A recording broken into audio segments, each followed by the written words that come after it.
des deux commissions ad hoc chargées d'examiner la levée de l'immunité parlementaire des députés Moustapha Diop et Salimata Diop ont été désignés ce lundi. Chaque commission compte 11 membres, dont un de Takoualou et un non-inscrit. Cette étape marque le début d'un processus parlementaire qui se poursuivra avec une nouvelle séance plénière prévue le 2 mai prochain.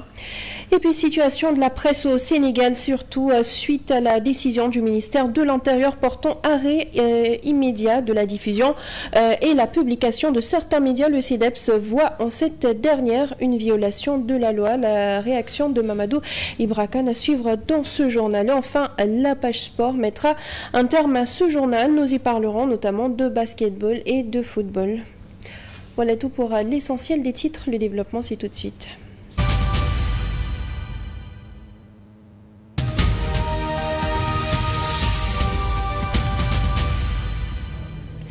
Nous le disions à l'instant, les commissions ad hoc chargées de statuer sur les demandes de levée d'immunité parlementaire des députés Moustapha Diop et Salimata Diop ont été officiellement installées ce lundi. Elles sont composées chacune de 11 membres, dont 9 de la majorité parlementaire du groupe parlementaire Takoualou Sénégal et un représentant des non-inscrits. Mamadou Kanté pour les détails. Pour 116, contre une voix, abstention 0, l'Assemblée a adopté. Les députés Salimata Diop et Moustapha Diop auront désormais affaire à deux commissions, composées chacune de 11 députés chargés de statuer sur les demandes de levée de leur immunité parlementaire. Et vous savez que nos collègues Moustapha Diop et Salimata Diop ont été cités dans des affaires et la justice a demandé la levée de leur immunité parlementaire. C'est pourquoi, conformément au règlement intérieur, à l'article 34, pour chaque affaire et pour chaque député, il a été mis en place une commission ad hoc qui doit statuer et livrer des conclusions pour la levée de leur immunité parlementaire. Cette procédure s'inscrit dans le cadre des poursuites engagées contre ceux qui sont épinglés par le rapport de la Cour des comptes sur la gestion du fonds Covid-19. 5 anciens ministres étaient sur le viseur du procureur général près la Cour d'appel de Dakar, mais ils bénéficient de privilèges de juridiction. Les députés Moustapha Diop et Salimata Diop sont quant à eux couverts par une immunité parlementaire en plus de leur statut d'anciens ministres de la République. Les députés sont couverts par l'immunité parlementaire dès la proclamation des résultats définitifs par le Conseil constitutionnel. Et pour poursuivre un député en session, quand on est en session, il faut obligatoirement l'autorisation de l'Assemblée nationale. Quand on est hors session, c'est le bureau qui donne son autorisation. Les deux députés sont désormais appelés à répondre aux différentes questions des commissions avant que ces dernières décident ou non de soumettre en plénière le vote des demandes de levée de leur immunité parlementaire.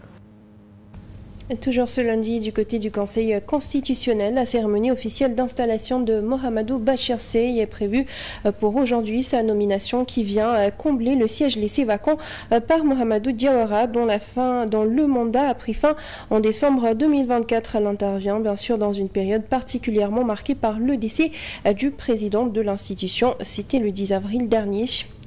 Et puis décision du ministère de la Communication portant arrêt immédiat de la diffusion et la publication de certains médias. Le CEDEPS voit en cette dernière une violation de la loi. Il affirme que seul le CNRA a cette prérogative.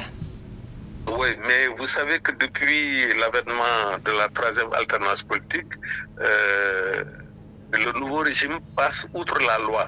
Et le nouveau régime aujourd'hui affaiblit beaucoup le Comité national de régulation de l'audiovisuel, le CNRA, qui en quelque sorte est comme un pantin qui n'a aucune possibilité d'action parce que simplement le CNRA n'a pas le courage d'assumer les compétences que la loi de 2006 lui donne en matière de régulation des médias.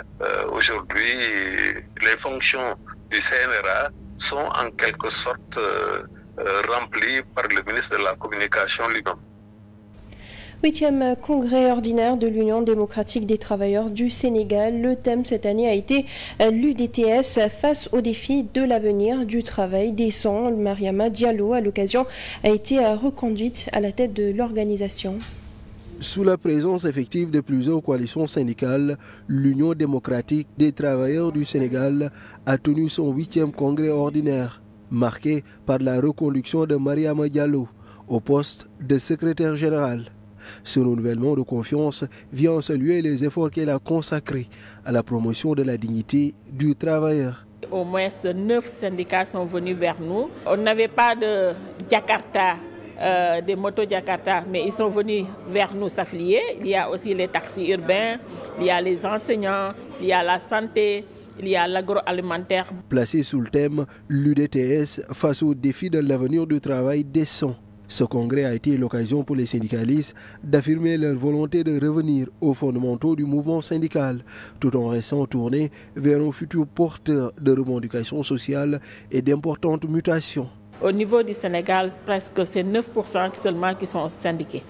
Donc l'UDTS est en train de travailler sur la syndicalisation des travailleurs, surtout l'économie informelle. Le ministère du Travail ainsi que le Haut Conseil du dialogue social ont salué la portée hautement symbolique du message transmis par les défenseurs du monde du travail à cette occasion. Cette activité traduit l'attachement de l'UDTS à la promotion de la démocratie interne au sein de ces instances, une posture que nous magnifions à sa juste valeur. Si ce n'était pas les syndicalistes, aucune femme, aucun travailleur n'aurait connu de vacances ni d'amélioration de conditions de travail. Porté par ces dynamiques, l'UDTS affiche son ambition de devenir un modèle de syndicalisme alliant revendications et dialogue, inspirant ainsi les futures centrales syndicales. Licenciement abusif, doléances pendantes. Le Front social attend de pied ferme l'État du Sénégal avant la signature du pacte de stabilité par la voix de la secrétaire générale de l'Union démocratique des travailleurs du Sénégal. Le Front syndical liste ses conditions. On a négocié par rapport à certains licenciements, surtout au niveau des éléments français. Ils sont en train de négocier entre eux pour une reprise. Il y a aussi au niveau du port autonome de Dakar, les 700 licenciés. Nous avons dit au gouvernement, on ne peut pas licencier des gens qui ont fait des années et des années, plus de 5 ans, 6 ans, 10 ans dans une entreprise. Tu viens un bon jour, tu prends un licenciement, tu leur donnes, sans préavis, sans rien du tout. Il n'y a pas d'accompagnement ni rien du tout. Nous ne sommes pas d'accord avec ça. Et il y a aussi un autre licenciement des chauffeurs, 103 licenciés. Alors qu'ils étaient là-bas pendant des années et des années. Tu viens un beau jour, tu licencies ces gens-là. Le syndicat du DTS et l'ensemble des syndicats ne seront jamais d'accord avec ces licenciements. Et nous sommes prêts, parce que le premier point pour le front, les centrales syndicales, c'était le cas des licenciements. Il faut qu'on règle d'abord le cas des licenciements, avant de signer le pacte. C'est ce qu'on avait dit et on est toujours là-dessus par rapport à cette signature de pacte. Il faut regarder, voir comment gérer ces licenciements parce qu'on ne peut pas accepter, le syndicat n'acceptera jamais ces licenciements-là. Parlons à présent de la situation du Parti socialiste. Les secrétaires généraux de coordination de l'Union communale de Thiès se sont réunis. Ils dénoncent la léthargie et appellent à une relance urgente. La coordination affirme que le renouvellement du parti est inévitable. L'Union communale de Thiès met en garde toutefois contre toute initiative solitaire d'engager le parti dans un prétendu dialogue national en dehors des instances régulièrement habilitées à cet effet. L'Union communale de Thiès s'insurge contre toute forme d'entrisme de coalition ou de collision. Elle préconise l'ancrage dans l'opposition, la réorganisation du parti, la responsabilisation des jeunes en vue de la reconquête tactile du pouvoir et son exercice sacerdotal. L'Union communale de Thiès insiste par ces temps d'incertitude sur l'absolue nécessité de faire représenter dignement le parti dans les différentes rencontres auxquelles nous sommes appelés à participer par des camarades possédant l'expertise et la représentativité requises afin d'honorer notre statut de parti leader incontournable sur l'échiquier politique national. L'Union communale de Thiès invite tous les camarades à faire preuve de responsabilité, de dignité et d'intégrité. Et puis la période de canicule qui s'annonce au niveau des plages, l'affluence commence à la plage de Malibu notamment, qui est souvent très fréquentée. Ce n'est pas le grand rush, mais les petites activités commencent à s'installer petit à petit. Les commerçants néanmoins disent manquer d'eau, de toilettes et d'électrification. Par ailleurs, ils dénoncent un défaut par rapport à ce qui concerne l'espace. C'est en cette forte canicule, avec le soleil qui règne à maître, que les commerçants s'activent au quotidien dans leur petit commerce. Ici, à la plage de Malibu, les différentes activités y sont menées, grillades aux poissons, vente de jus, entre autres, au grand bonheur de la fréquentation. Pour le moment, ce n'est pas encore le grand rush, mais durant l'été, ça marche bien. Je vends des jus, de la boisson, de l'eau et autres.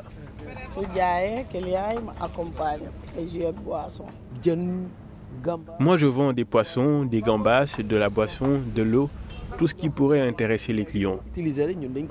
Ces espaces de fortune, très bien aménagés pour accueillir la clientèle, font office de restaurant. Cependant, il semble manquer du service minimum pour leur sécurité, l'électrification du site, le manque d'eau ou encore l'accès aux toilettes. Nous n'avons ni d'eau, ni de toilettes, ni de lumière. On se débrouille nous-mêmes. J'étais moi-même parti chercher de l'eau. Je viens d'arriver comme ça. Nous avons un réel problème d'accès à l'eau. Même s'ils disent être soutenus et accompagnés par la municipalité, ils invitent cependant les autorités municipales à les assister davantage. Nous demandons aux autorités d'aménager cet espace, d'augmenter la sécurité pour nous. C'est à partir de 22 heures que la police commence à faire des rondes, parce qu'à partir de cette heure, normalement, il n'y a plus de clients. Avec la période de chaleur qui s'annonce, certaines populations de Dakar choisissent et continuent de se baigner au niveau des plages, pourtant classées dangereuses par les autorités étatiques à leur risque et péril. Actualité hors du Sénégal, très rapidement. Au Mali, la phase nationale de la consultation des forces vives du pays pour la relecture de la charte des partis politiques maliens s'est ouverte ce lundi au Centre international de conférence de Bamako. Les travaux qui viennent clore un travail initié les 16 et 17 avril dernier à l'échelle régionale se poursuivront jusqu'à demain mardi. Les légitimités traditionnelles ou religieuses notamment, ainsi que les Maliens établis à l'extérieur sont invités à formuler des propositions pour réduire le nombre de partis politiques et ainsi encadrer leur financement, mais la classe politique dénonce depuis plusieurs semaines une mise en scène destinée à les faire disparaître.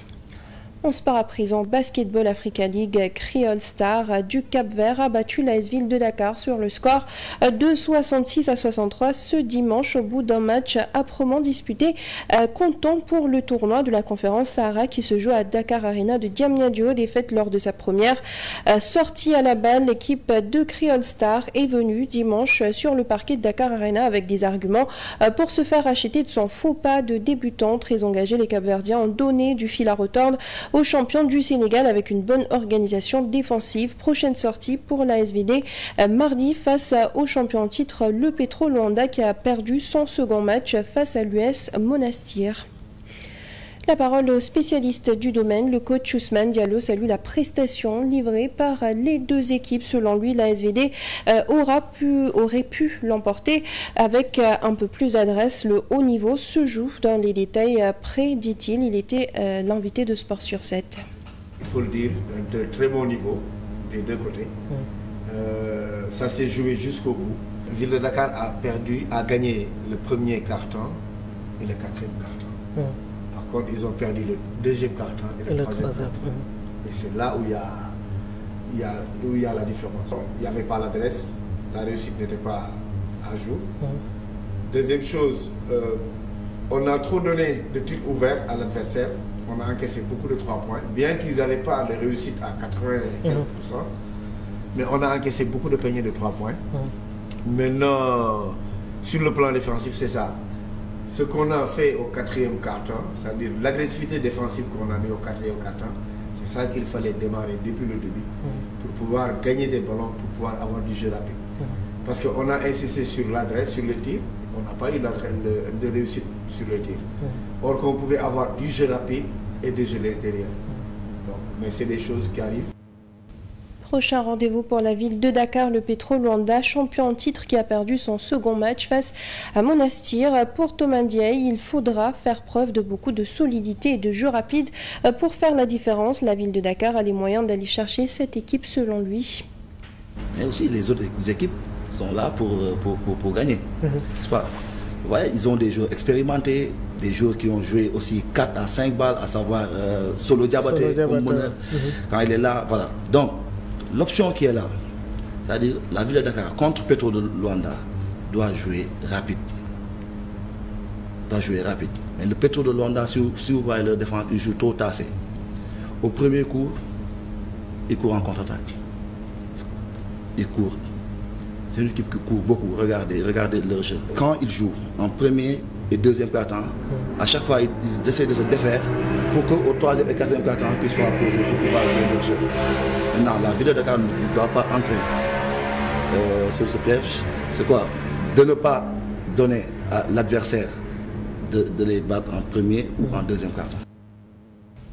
On rassure les parquets, mais avec la petite catégorie, Ousmane Diallo de nous signaler qu'il faut investir davantage dans le projet pour plus d'avenir. Selon lui, le Sénégal participe en U18, mais il faut impliquer les U16. Il faut petite catégorie d'or pour moi, relève pour l'avenir. Parce que le basket, c'est la formation. Mais je pense que depuis des années, il y a une difficulté sur la petite catégorie. Il y a des difficultés de résultats au niveau des équipes seniors. Les gens commencent à comprendre que maintenant, il faut s'investir dans la petite catégorie. Au niveau régional, maintenant, les gens jouent au niveau du championnat régional, au niveau des jeunes. Ils ont commencé à jouer. Et la Ligue s'investit vraiment sur ça. Ça, je suis témoin. Depuis des années, nos U18 participent dans les compétitions internationales. Maintenant, ce qu'il faut rajouter, c'est les U16. C'est-à-dire qu'on arrive à participer dans toutes les compétitions au niveau des jeunes. Il faut des moyens pour pouvoir participer à toutes les compétitions.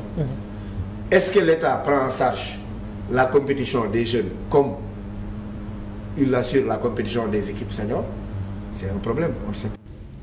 Ligue 1 sénégalaise pour terminer, le Djaraf rate l'occasion de prendre 5 points d'avance sur ses dauphins, Gorée et Walidan. Les Variblancs de la Médina ont perdu le duel au sommet au stade Lat Dior de Thiès 0-1 à l'ultime minute de jeu. Une défaite qui laisse Walidan à 2 points de son adversaire du soir. Le Dakar Sacré-Cœur est lui allé également chercher un succès assez précieux sur la pelouse de l'Union Sportive de Ouakam entre Oslo et Teungueth FC. Il n'y a pas eu de vainqueur, 0-0 score final.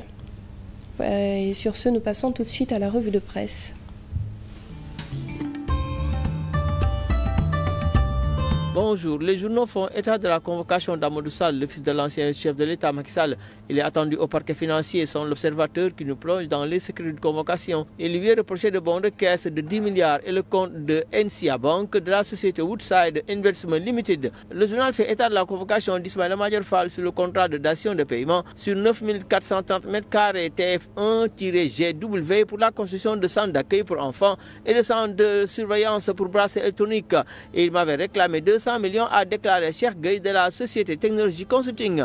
Les Échos aussi nous fait part du cas Ndeye Saly Diop Dieng, le montage de la haute cour de justice qui risque d'accoucher d'une souris car elle est traduite devant la haute cour pour 52 millions et de climatiseurs. Libération lui aussi nous plonge dans un important trafic de drogue, des clients VIP, de blanchiment de capitaux, dans les secrets des affaires noires du White Dream selon la Libération. En politique, c'est Moustapha Niasse qui passe témoin au député maire de Ngoundiane Mbaye Dione au terme du 3e congrès de l'AFP. Sans le soleil, Mbaye Dione, premier responsable national des jeunes du parti lors du premier congrès ordinaire de l'AFP en 2003, a été désigné à l'unanimité nouveau secrétaire général de l'AFP. Il succède à Moustapha Niasse, fondateur du parti, en 1999. Mbaye Dione cogne d'entrée son Walf Quotidien. Le journal cite le nouveau secrétaire général de l'AFP, selon qui les prémices de la rupture promise par le nouveau régime ne manquent pas de susciter des inquiétudes et des craintes quant au risque de dissolution. Mais selon Sud Quotidien, le camp de l'opposition ne semble pas avoir le monopole des coups eu égard à la sortie de la conférence des leaders de la coalition Diomaye Président. Sur le journal, Walid Bodian a une nouvelle fois demandé la dissolution de l'OFNAC, l'Office national de lutte contre la fraude et la constitution sur le Sud Quotidien. La danse du scalp titre Vox Populi qui n'a pas manqué de relayer à l'appui de cette manchette les interrogations des leaders de la coalition Diomaye Président relativement aux graves soupçons posant sur la gestion du fonds Covid-19 sous l'ancien régime de Macky. En sport, Record écrit que l'attaque de la tanière frappe fort car Sadio, Iso et Sima buteur. Bonne lecture.